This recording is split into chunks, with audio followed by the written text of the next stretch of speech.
Hey guys, welcome back. Markets గురించి మనం మొన్న డిస్కస్ చేసాం.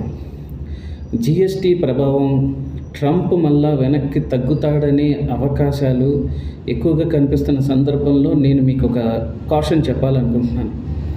జిఎస్టీ ఫలాలు ఇంకా ఇన్వెస్టర్స్కి, కామన్ మ్యాన్కి వెళ్ళేంత వరకు అవి వెళ్ళినాయా లేవా అని నెక్స్ట్ రిజల్ట్స్ రిపోర్ట్స్లో చాలా వరకు తెలుస్తాయి.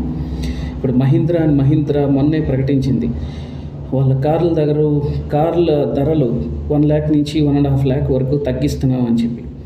అది యాన్యువల్ రిపోర్ట్లో, రీసెర్చ్ రిపోర్ట్స్లో, కంపెనీ తీసుకునే మీటింగ్స్లో వీటన్నిటిలోనూ దాని గురించి చర్చ ఉంటుంది. మీరు కార్పొరేట్ అనౌన్స్మెంట్స్కి వెళ్ళి చూడొచ్చు. సెకండ్, జిఎస్టీ కంటే మరీ ఇబ్బందికరమైంది. ట్రంప్ ఇంకా యూటర్న్ అయితే తీసుకోలేదు, బహుశా తీసుకోబోరు.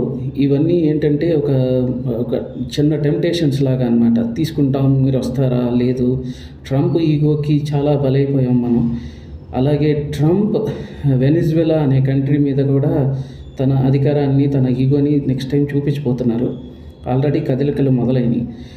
సో దీపావళి కూడా రాబోతుంది. దీపావళి ముందర మార్కెట్ సెంటిమెంట్ ఏంటంటే, దీపావళి ముందర ఒక పెద్ద డిప్ తీసుకుంటుందని మార్కెట్లో ఎప్పటి నుంచో 2014 ముందల నుంచి కూడా జరుగుతున్న ప్రచారం.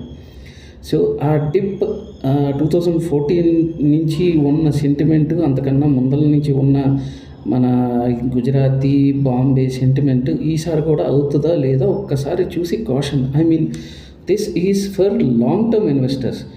షార్ట్ టర్మ్ ఇన్వెస్టర్స్ మీరు లెవెల్స్ చూసుకుని, రెసిస్టెన్స్ కానీ, సపోర్ట్ కానీ, ఆర్ఎస్ఐ కానీ మిగతా చూసి షార్ట్ టర్మ్లో మీరు ట్రేడింగ్ చేసుకోవచ్చు. కానీ లాంగ్ టర్మ్లో ఇప్పుడు 500 రూపీస్కి ఒక స్టాక్ కొన్నారనుకోండి, జనరల్గా పోనీ గ్రీన్ ల్యామ్ ఇండస్ట్రీస్, నేను ఇప్పుడు ట్రాక్ చేస్తున్న స్టాక్ 230 రూపీస్ దగ్గర ఉంది.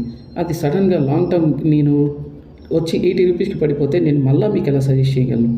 సో కొంచెం వెయిట్ అండ్ వాచ్ పాలసీ చేసి, వెయిట్ అండ్ ఇన్వెస్ట్ పాలసీ పట్టుకుంటే మీరు బాగుంటుందని నా ఉద్దేశం.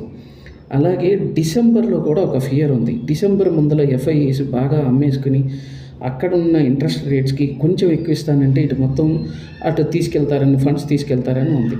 అది కూడా ఒకసారి చూసి ఇప్పుడు by on dips, add on dips, లేదంటే ఎస్ఐపి మోడ్లో మీరందరూ లాంగ్ టర్మ్ ఇన్వెస్ట్మెంట్ స్ట్రాటజీ ఉపయోగిస్తారని, అది మీకు ఉపయోగపడుతుందని మనస్ఫూర్తిగా కోరుకుంటూ ఈరోజు ముగిస్తాను. ఏమన్నా ఉంటే కామెంట్స్ చేయండి.